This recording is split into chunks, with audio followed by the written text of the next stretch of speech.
Hello everyone, my name is Sohaib and welcome to this presentation session. Today's talk is on my paper titled as Software-Based Inventful Duplex Relays for IEEE 802.11a GP in Experimental Study, which is co-authored by Professor Falko Dressler. In a typical wireless system, the wireless coverage goes hand in hand with the capacity. And looking into the figure, if the separation distance d between the transmitter and receiver is increased beyond certain limit, the system needs to opt for lower order modulation coding schemes because of reduced SNR, which eventually reduces the capacity of the overall system. In this regards, infrastructure relays have been considered for different wireless standards as they can extend the coverage and improve the capacity simultaneously. A relay node is introduced between the transmitter and receiver as shown in the figure here, where the main task of the node is to improve the signal quality, which helps in improving the overall capacity at further distances. These relays, however, operate in half-duplex mode and require additional resources in either time domain or frequency domain for interference-free communications.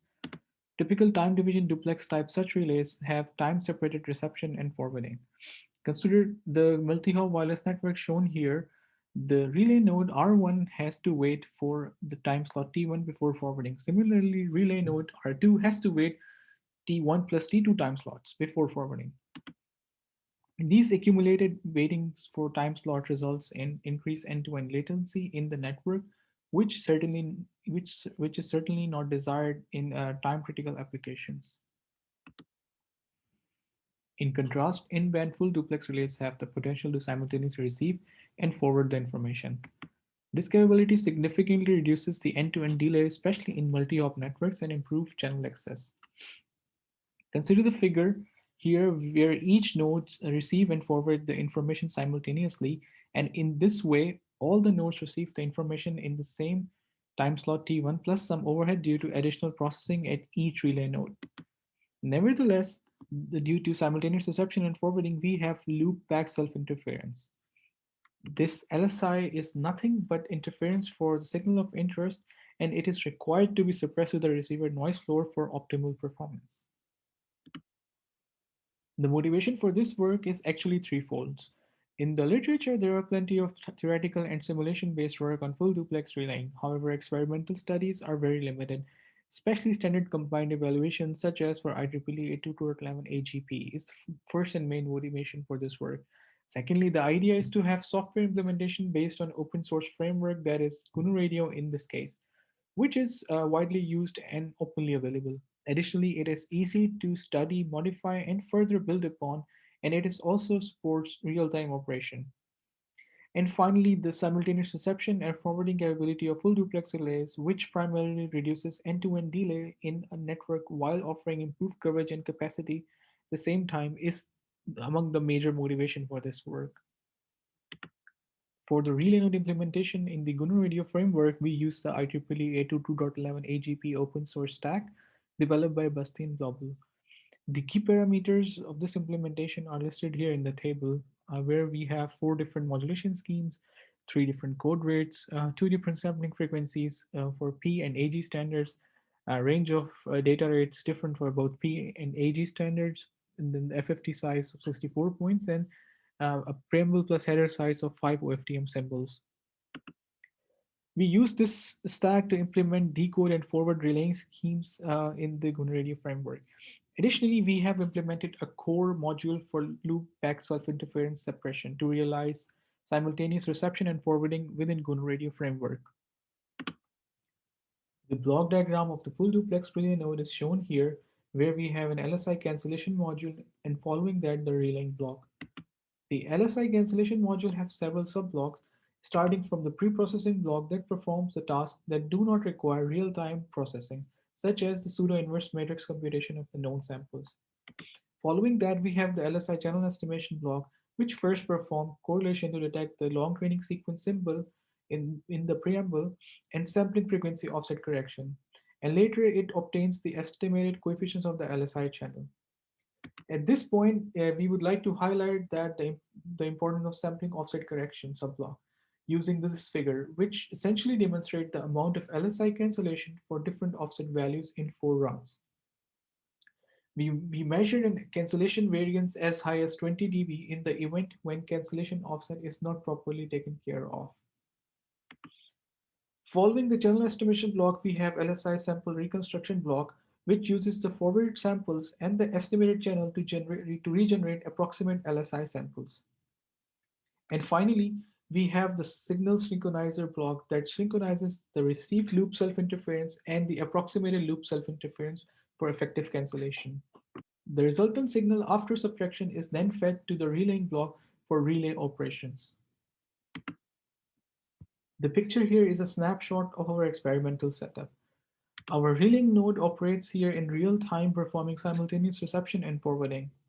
In the picture, we have a transmitting source node, a full duplex relay node, and running GNU radio flow graph demonstrating real-time LSI cancellation for 64 QAM modulation encoding scheme, where we can see the constellation of 64 QAM in the figure.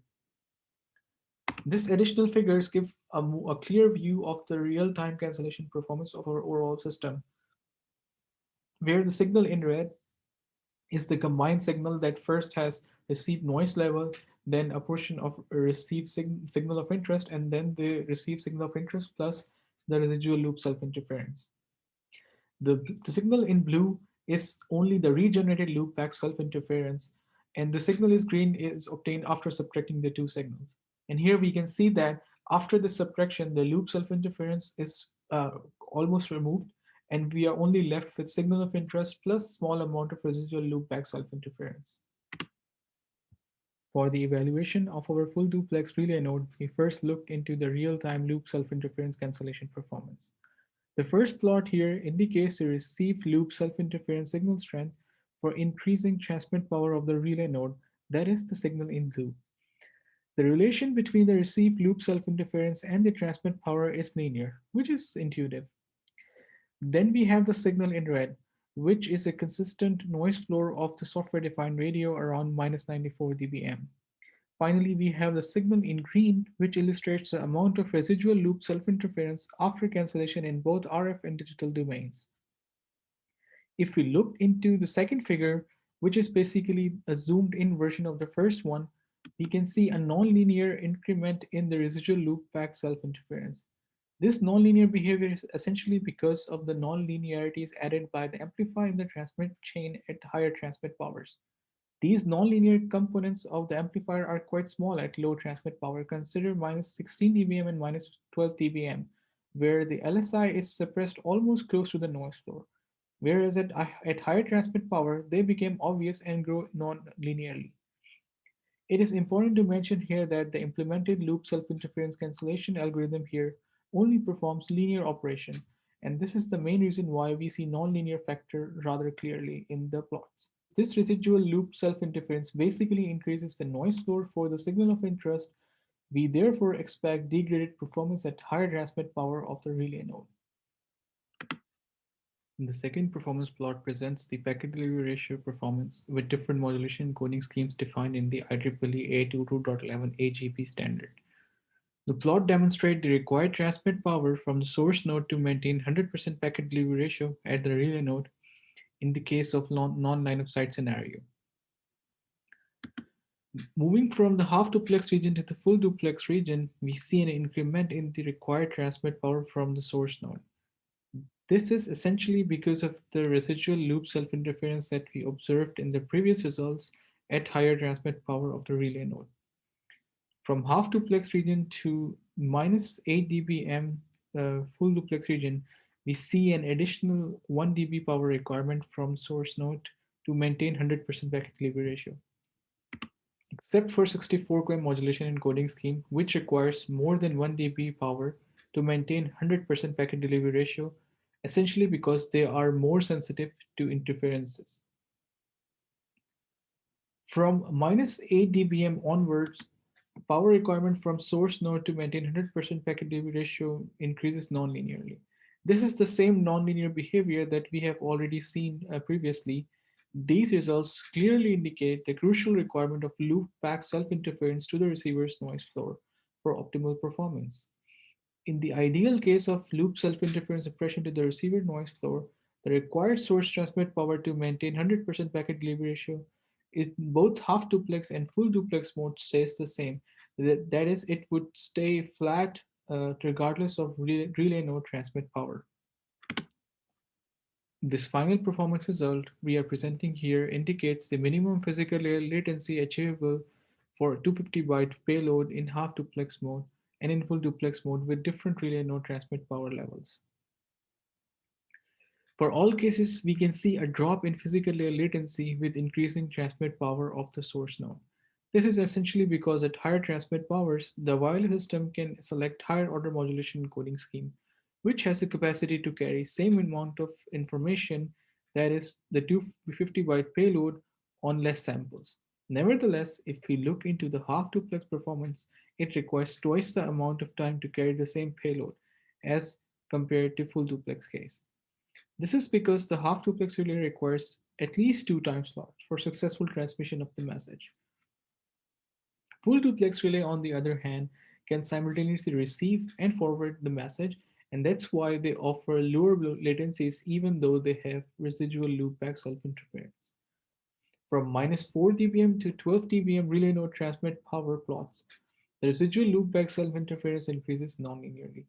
And this is precisely the reason why we see the convergence to the lowest physical latency at different transmit power levels of the source node. It is worth mentioning here that in the case of loopback self-interference suppression to the receiver's noise floor, optimal latency reduction can be achieved at even smaller transmit power levels of the source node. So, to conclude the talk, in this work, we looked into infrastructure relays as they have the potential to extend the wireless coverage and improve the check system's capacity at the same time. However, the existing half-duplex architecture of these relays is the primary performance bottleneck, as it introduces incremental end-to-end delays, which can even get worse depending on channel access mechanism of the multi-hop wireless network. We therefore considered in-band full duplex architecture for relaying purposes, which basically empowers the relay node to simultaneously receive and forward. This capability of full duplex relays significantly reduces the end-to-end delay in a multi-hop network and prevent channel access delays. We presented a software-based IEEE 802.11 standard compliant implementation in the GUN radio framework, which is open source, easily accessible, and widely utilized. Within the GNU Radio framework, we introduced a core module to cancel the loopback self-interference in real time. This loopback self-interference basically originates as a result of simultaneous reception and forwarding. The live operation of our standard compliant implementation of the full duplex relay node provided variable insights. We first demonstrated that our implementation of the relay node has the capacity to receive 100% packet delivery ratio even at higher transmit power of the relay node. Additionally, we showed the reduction in physical latency with the presented implementation in full duplex mode.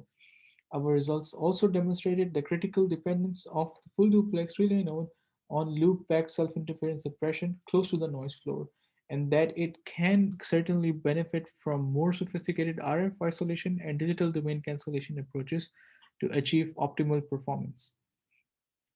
Well, that was all from my side. Thank you very much for watching the video, and your questions are most welcome.